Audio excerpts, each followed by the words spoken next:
Hey, this is Fireman Rob. You know, optimal performance isn't something that happens just by accident. I know this for a fact from being a fireman and doing way too many Ironman triathlons in full firefighter gear. But everybody always asks me, what's your secret? I can give you one secret.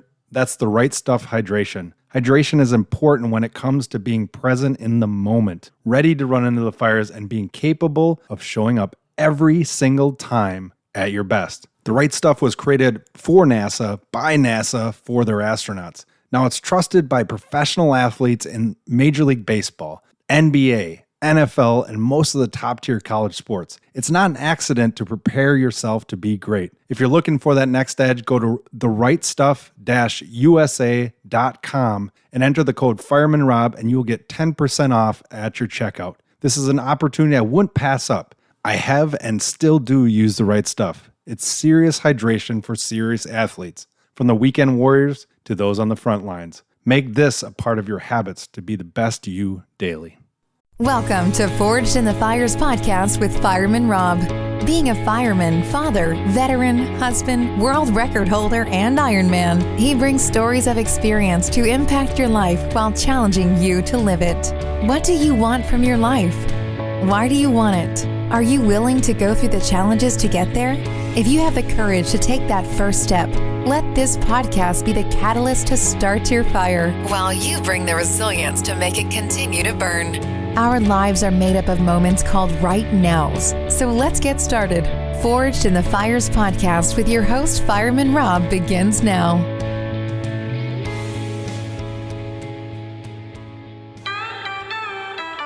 We got the same blood, the same blood. Stay by your side, it's ride or die. We've got the same. All right, welcome back to Forged in the Fires podcast. I'm your host, Fireman Rob. Today's guest is across the pond. He's taking time today. He's sweating, but he's still ready to have some great interview. He's an amazing individual who really helps with mental health and really drives home the messaging that we need to get better at that, as well as he himself has some amazing stories which we'll get into. Pete White, so great to have you on. Thanks very much for having me, Rob. I appreciate it. It's, hearing that accent, it just makes me excited to be able to talk to you. It's one of those things. I don't know if it's more calming to me or what. I think you'd be the first person to ever say that I'm calming, but you know what? I'll take it. Well, going back in your history, I love reading about all the things you did, as well as, you were in the Royal Air Force. Mm-hmm. And when you got out of the Royal Air Force, there's so many things that I guess you talk about and you go into. Tell me a little bit more about, before all these things, when you were a child. What was it like to be Pete White when you were a child? You know what? Compared to, I think, a lot of people you get on podcasts and interviews, my childhood was incredibly boring. I love it. I grew up in the northeast of England, so pretty industrial, but a very normal childhood. My mum and my dad are still together today. I have a sister who is infinitely more intelligent than I am. But it was just a very normal childhood. But I grew up from the age of about 5, fascinated with the military and jets, and I wanted to be a fighter pilot. And all I ever wanted to do through my childhood was to join the Air Force. Right. And that's obviously what we're going to get into in a second. What I ended up doing. But I used to sit at my kitchen table making little models of jets and painting them and hanging them in my bedroom, and that's all I ever really thought about. And literally going into the military, what was that choice like? Was it sheer excitement, or was it like, okay, I think I know what I'm getting into, but do I really?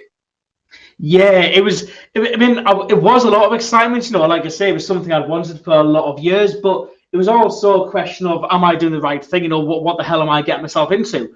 I think for me, what was really on my mind is when I joined in 2009, the whole Afghan conflict and also Iraq was very much in motion, and right. You can probably call it quite kinetic. And it was very much in the back of my mind that I will probably end up going to one of those places. But at the same time, that was actually part of the reason I joined.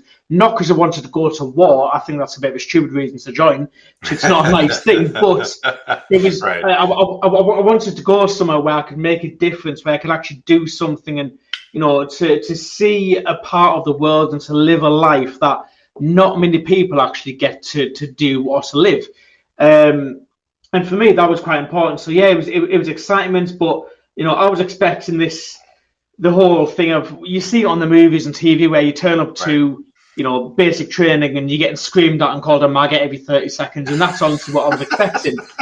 And for me, that's really not what it was like. That's kind of a very glamorized Hollywood version of things, at least as far as I'm concerned here in the UK. But it was a mix. It was trepidation, it was excitement, it was eagerness, just wanting to get going, because it takes a long time to actually be able to join. So yeah, but all in all, it was good. I was looking forward to it. And you were really in for the long haul. And when you went to Afghanistan and when you came back, what was the changes that you saw in yourself, or did it take some time to actually kind of manifest in you? Oh, it took a long time. I think it took a long time, at least for me, to see it, because there were people around me saw it, way before I did, where had people asking me more, are you okay? Just out of the blue, Pete, are you okay? I'm like, yeah, I'm fine, mate. I'm all good, thanks. And they're like, no, really, are you okay? I'm like, I'm fine. And that sounds familiar. Yeah, and like, what are you talking about? I'm sounds a pound. I'm good. And then I had one or two people who kind of took it the step further and said, Pete, you're a bit different to before you left. Are you sure everything's fine? I said, what, mate, I'm absolutely fine. Don't worry about me. And it took, I think, time for me to see it, and also even before those symptoms and those signs started to show themselves to me, I didn't allow myself to see it. So I kind of buried my head in the sand, and I took the whole idea of, I'm a soldier, I'm a man, I should be tough, I shouldn't let this stuff bother me, it'll pass. And I just pretended like it didn't bother me. And it wasn't until later on in time, when things started to go downhill, that I actually had to take a step back and say, you know what? Something isn't right. I have no idea what that is, but something isn't right, and it's probably about time that I did something about it. What was that feeling like? Because I think a lot of people are gonna connect with what you just said, because I did. What was that feeling you had? What was that decision that you made to bury your head and say, there is nothing wrong with me? I get these people are asking questions, but I'm just going to forge on. What was that mindset that you had at that time? I was very much of the mindset of man up, which is kind of something that we said in the military a lot, man up. Kind of be tough, don't let things grind you down, that kind of thing. And you know what, when it comes to man up, I'm of a firm belief that I can think of one or maybe two times in my life where man up applied. And one of those times is where we came under rocket attack in Afghan. We were running to get under cover. I twisted my ankle on the way. And that is a time you have to man up. It doesn't matter you've twisted your ankle, get in cover. But that's it. How many times in your life do you have a rocket attack where you've got to get to cover? It doesn't not many times on the way to the fridge. Yeah, exactly. You know what? I'm going to the shop. Oh shit, rocket attack. It doesn't really happen.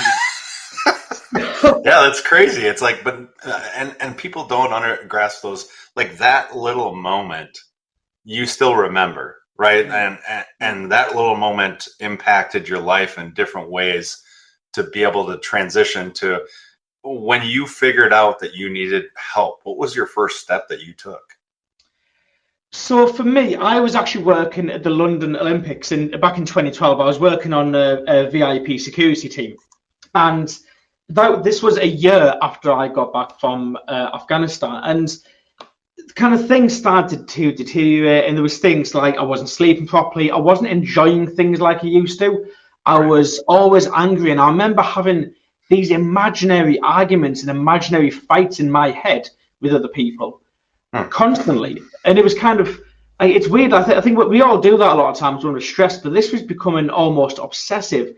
And, I was quite unhappy. I wasn't sleeping properly. So then I sat on my bed one night and I googled the symptoms of depression, because that was literally the only thing I knew about mental health was the word depression. Didn't know what it meant or anything else. Yeah. So I googled that, and the symptoms came up, and I was able to tick off every single symptom, and it was kind of a moment of clarity. Yeah.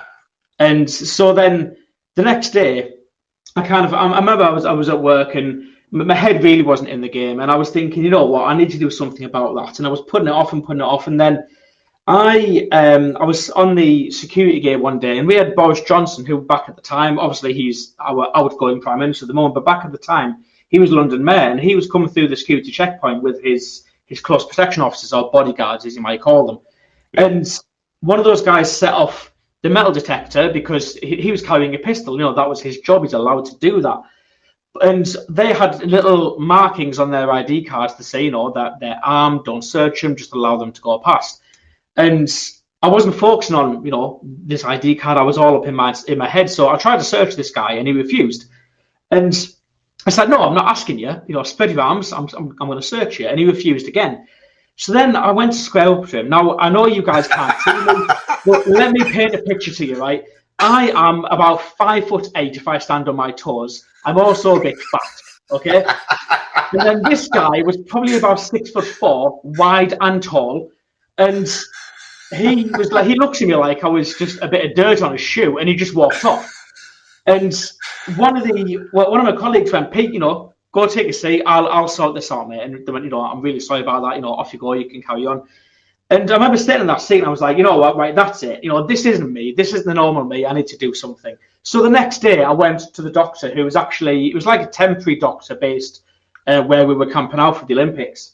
Right. And I initially had to sit down with a nurse, and I didn't know what I had to tell them. I felt like it was a script I'd say, but I didn't know what the script was. And I just said, look, you know, I'm not very happy. I keep having these really awful thoughts about Afghanistan, and I'm really angry, and I'm not sleeping.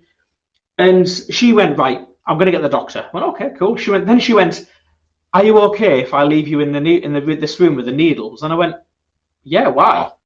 And I was like, I didn't understand what she was getting at. And I went, yeah, I'm fine. Doctor came in, and I said to the doctor the exact same thing. And she asked what had happened in Afghanistan, and I told her about it. And she went, right, okay. So what we're going to do is we're going to send you back to base today. And I was like, shit, I thought you were going to give me some tablets and see me on the way. She went, no, you're not fit to do this job at the moment. And that was it. Wow. So I was 3 hours later, I was in a car being driven back up to my parent base to start getting treatment, basically. You know, start having those conversations. And yeah, that was how my journey started, basically. Wow. That's insane. What did you feel like when they said you're not fit for duty? Oh, you know what? That was one of the hardest things, because that was when I felt like a failure. And that was when I felt like I'd made something out of nothing. You know, I was making a big deal out of this, and it wasn't actually much to be worried about. And right. I remember sitting in that car, and I was like, you know, I've let my team down, I've let my family down, I've let myself down, and it was awful. And this was a 3.5 hour car ride between London and North Yorkshire, and the entire time I was just beating the shit out of myself. You know, I wasn't good enough, and I was a failure, and I was a burden.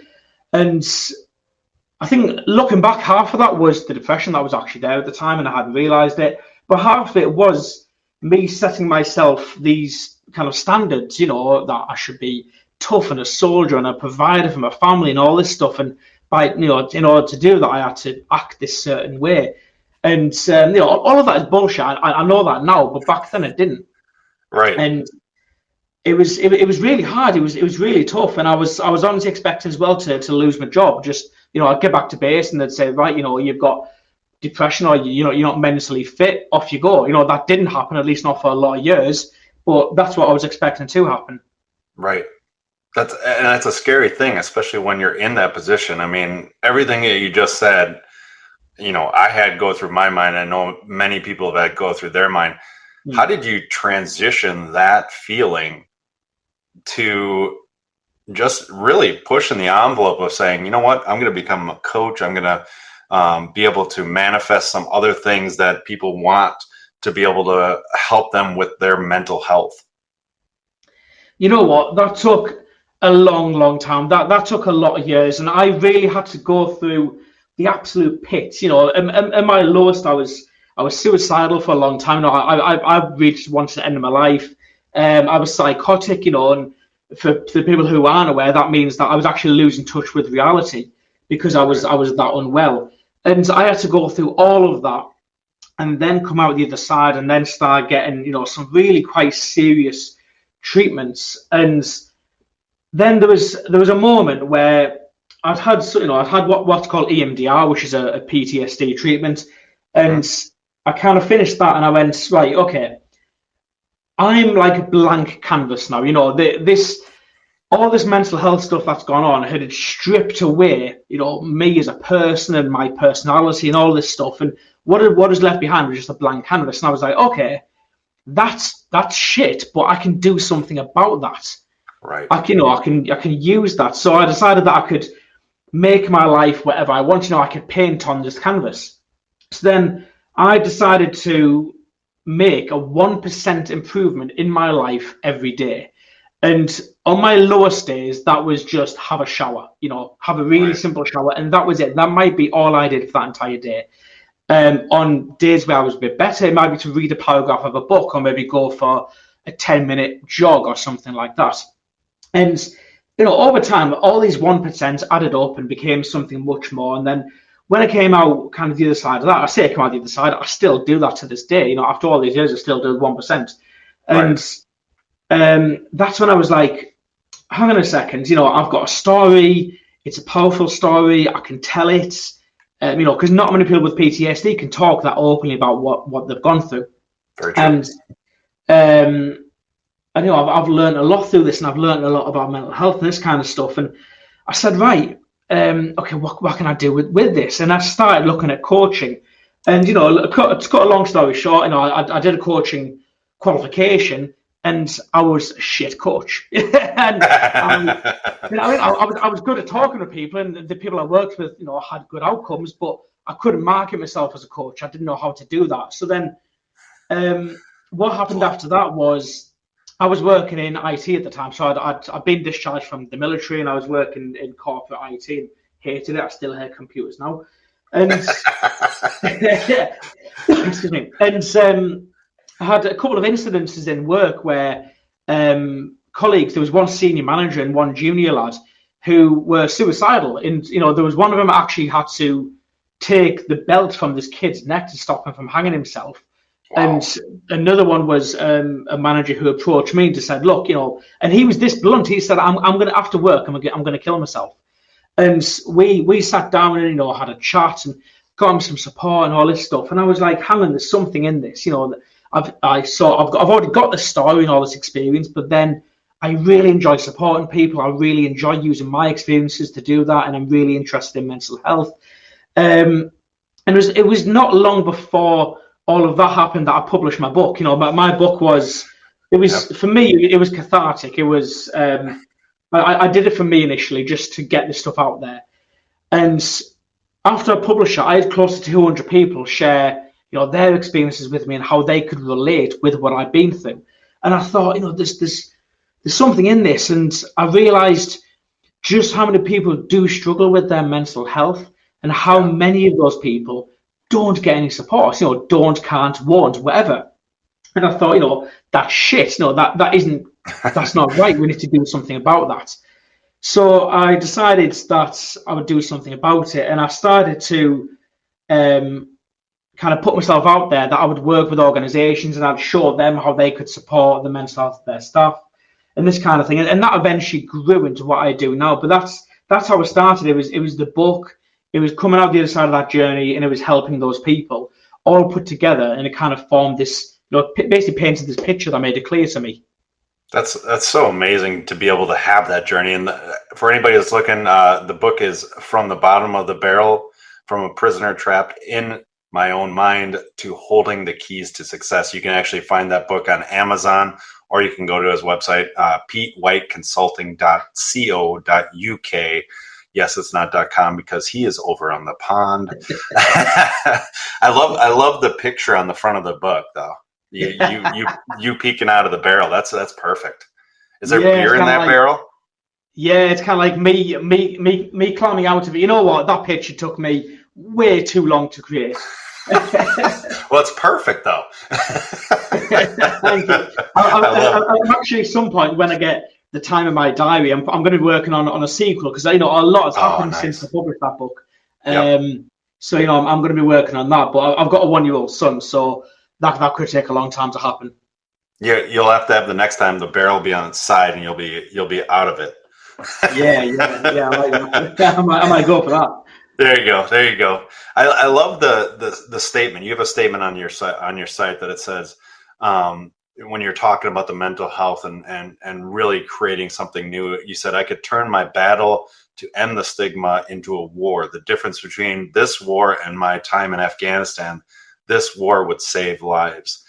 Yeah. What does that mean to you to be able to be that catalyst to drive?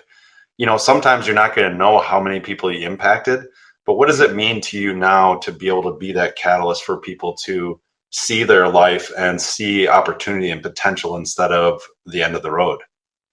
You know what? It's something that I actually kind of struggle with sometimes. It's almost like I need to pinch myself because when I look back at where I was, and I genuinely didn't believe that I would see the age of 30, and I'm 35 now. I don't look it. I look a lot older, but I honestly believe that I'll be dead by 30. So when I look at what I do now, where I stand up in front of audiences and deliver a keynote speech or deliver a workshop to managers, and then somebody approaches me after and they'll say, my son or my daughter is, they've got PTSD, or what's happened a few times actually. Somebody said that they've been putting off getting some help, getting some support, right. And they've realised actually that now is the time to do that. And there's times, and I won't lie, there's times I've had to take a step back and go somewhere quiet and just kind of stop myself getting, kind of emotional because. Right. It really hits me sometimes that was me that did that. And if we look back at those guys who are, they were suicidal and I helped them, it took me probably years to even admit the fact that I helped save their life. And even now that's hard to say because, I'm just a short, fat guy from Middlesbrough who was in 9 years. So I think for me, it's something that I take incredibly seriously. I am very proud of it. And it's something that, I want to do for the rest of my life now, and the ability to do that and also get paid to do it, to pay the bills and support the family is just something that is genuinely mind-blowing to me. I just ordered your book, so just to let you know. I love that you transitioned it because a lot of times people talk to military individuals or people who've been to war and they, talk about PTSD and depression, anxiety, and the normal everyday human is like, well, I can't really relate to what they're talking about, but you put it so well into the mental strategies, right? That can benefit not only the business, but the person. Tell me more about how that response is from those individuals, from hearing your stories and being able to tangibly put it into their lives. Yeah, I think that there is quite a large disconnect there when we're talking about mental health is people either make it too simple and almost make it childlike, or they go too complicated and end up trying to be a psychologist. And I think if we can talk about it in a way where it makes it relatable, so people can, look at it and say, okay, well, in my life, this is what that would look like. I think it makes it much more powerful and much easier to understand. And when people, what I realized when people share their experiences with me, and that happens a lot on my, my courses, my workshops, my talks and stuff, where people say, this happened to me, that was my experience. And what I find is this empowers other people to do the same thing. And it's so nice to be able to have that space and to make these people, feel comfortable to talk about some of these really tough times in life. And I think for me, it is a source of immense pride and something which I think that the way I tend to think of it as, I remember when I was really struggling, and it felt like these, really dark clouds were right on top of me, pressing me down. And my wife used to say to me, there is light behind those clouds. One day you will see that light. Wow. And I didn't really ever believe that, but actually she was absolutely right. And it's incredibly corny to say, it's so cheesy, but it's true. That's true. Yeah. Like once I made it past those clouds and saw that light, and for me that light looks like these people sharing their experiences and telling me how much, whatever I've said is being helpful, and they've actually understood it, And we can be talking about complex things like, schizophrenia or psychosis that people don't get. And when you make it more understandable and relatable, you're breaking down those barriers, and people are understanding that because you're schizophrenic doesn't mean you're a knife wielding maniac like the movies like to portray. Right. Actually, it's a bloody awful condition that can really ruin someone's life, but it doesn't make them dangerous. And I think for me, that's what it's all about. It's breaking down these stigmas and these misunderstandings and make it something that people are happy to talk about as much as they're happy to talk about the weather or the football or whatever else.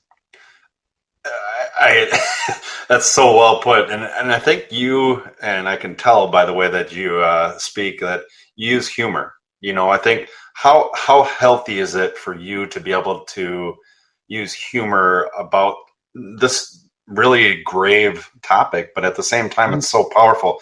How does that humor help you as well as help others to feel comfortable? So what I find is humor, it takes that kind of negative power away from the mental illness or the mental health condition. So it's like if you talk to people who, I'm not comparing myself to somebody who has cancer by any means, but if you talk to somebody who has cancer or somebody who works, with cancer patients, you'll find that they often joke about it because it makes it a less scary thing. And when it's less scary, you're more willing to talk about it, and that's when you can start to break down some of these barriers. For me, the humor actually comes quite naturally. Some people don't like it. I've had people they tell me that that you shouldn't joke about something as serious as mental health. I'm like, why not?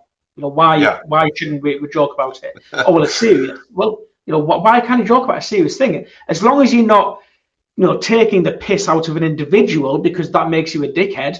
Right.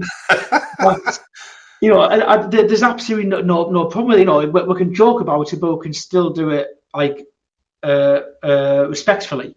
And for me, that is an important thing. And also, again, comes back to that relatability, where if you're the kind of professor with his tweed jacket and his arm patches, refusing to joke about anything, people aren't going to listen, and they're not really going to care about what you're talking about. But if you can talk about it, and you can swear about it and all whatever else, then people are more likely to listen and actually pay attention. Oh, by far. And I think, the hardest thing is that people see struggle. I mean, we do this in the firehouse, and when I was in the military, we did this. I mean, you joke about hard situations so that you can alleviate the constant pressure. If you constantly, like you said, there's some people that can't look beyond, oh, this is a serious subject. It's like, yeah, but you lived through it. And now you can talk in a different manner. Yeah. As you progress through into the bigger part of your life, what do you see as your legacy when you go, when you're like, what, I'm too old, I want to sit on the beach and suntan my belly. What does it look like, your legacy to you? Oh, wow. That is a hell of a question. Okay. So I think for me, I basically want to be known as, whether I'm actually called this or not, because it's a bit cringe, but I want to be known as, the mental health guy, the person who people went to talk about anything to do with mental health. And what I want my legacy to be, I'll talk personally first, is my son, Zach, who's 1 at the moment, and actually absolutely refuses to sleep through the night. I want him to talk about his mental health, even if he's a bit stressed. I want him to say, Mum, Dad, boss, I'm a bit stressed at the moment, I'm not feeling great, and to feel happy to do that. And then in kind of the wider picture, I want everybody else to feel happy to do that as well, where they can walk into work and not have to do what I did for so long, for years in the military, which was to walk into work, to put on the I'm fine mask, to pretend like, everything's fine, there's no problem going on, when actually there's a complete shitstorm inside your head and everything feels like it's falling apart. And for people to see that you can go through what feel like impossible times where you don't see a way out. And actually, if you keep going just a tiny step at a time, if you think back to that 1% I spoke about, those tiny little steps, you will one day make it to the other side of those clouds, and there will be light there. It's not always going to be light, but there will be light. And just to keep going. But the way you do that is to reach out, to ask for help, to speak to someone, and don't try to do it on your own, because you are simply not equipped to do it on your own. We're not made to do that. Yeah, you put a smile on my face. That's you said it was a complicated question, but you answered it. I got chills, because that's a beautiful answer, and that's for somebody who went through what you went through and continue to go through. That's an amazing legacy that you will create. I know that. I appreciate that. Thank you. Awesome. Well, make sure you go to petewhiteconsulting.co.uk, find out more about Pete and what he can do for your company, what he can do for you. Make sure to read the book. The amazing part of it is that picture on the front. I always end my podcast the same way with 3 different questions. Are you ready, Pete? Go for it. All right. First question. If you could go back to your 18-year-old self, what would be one thing that you would tell yourself? Oh, man. If I go back to 18, what would I tell myself? Stop drinking so bloody much. I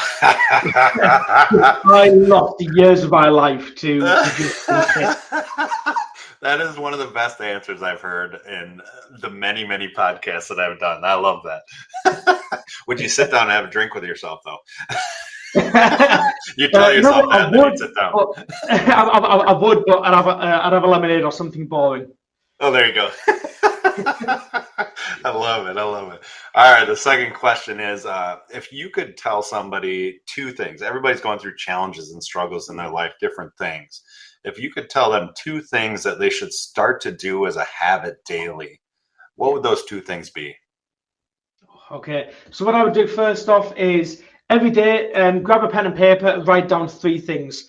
Write down how do you want to feel that day and how can you make yourself do that. For example, I want to feel relaxed and happy today. So I might take my dog for a walk and listen to some music. Second thing is what can I do today that I'm going to look forward to? If you can't think of it, make it up. Invent something and then do that. And the last thing is 3 things that you want to get done today. Little bite-sized, low-hanging fruit type tasks that you want to get done. Do that as a habit every single day. The second thing is if you're going through something, if you're struggling, whether that is stress or even all the way up to suicidal thoughts, is despite how alone you feel, you are never truly alone. There are people out there who will help. People will walk beside you on your journey, but they don't know to do that if you don't say anything. So make a point of being honest about how you're doing. When somebody says to you, how are you doing? You are allowed to say, I'm not great, I'm doing shit, I've got some stuff going on at home at the moment, and then start that conversation, because your life will start to change. Saying that you are allowed to say that was probably the most impactful thing that I heard. I mean, that's amazing, because that so many people don't feel like they have permission to tell somebody the truth about how they feel. Yeah. And people want to know. People want to know how you're doing. That if you just say I'm all right, I'm fine. I mean, that's something we do all the time in the UK. How are you doing? I'm all right, and it's almost a greeting. It doesn't actually mean anything. Right. Well, if you say how are you doing, and you say I'm a bit stressed at the moment, then they can say, oh, what's going on? Did you want to have a chat? But if you say I'm all right, I'm fine, I'm okay, right, then there's nothing for them to say. Right. They can't start digging, and then it just frustrates them more. Yeah. I love that. All right, this last one is always a fun one. So if you could have coffee with 3 people at a firehouse table. So in other words, all questions, everything is on the table. They can be deceased or alive. Who would those 3 people be and why? Oh my God. Okay. Yeah, I know. I leave the hardest one for last. I think the hardest thing is for me to think of people that your audience in the US is going to know. It doesn't even matter. These are yours. Well, we got the Google thing. So one of them is a guy called Stephen Fry. I don't know how much you see him in the UK. Stephen Fry is quite a big celebrity here in the UK. He has bipolar disorder himself. He's a big advocate for mental health, but he's achingly intelligent. Oh, wow. But he's also got a way with words that just make him an absolute kind of delight just to listen to and to talk to and to talk about whatever you want. Second person, oh my God.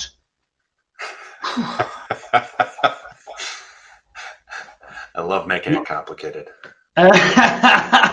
You know what? This is genuinely so hard to do.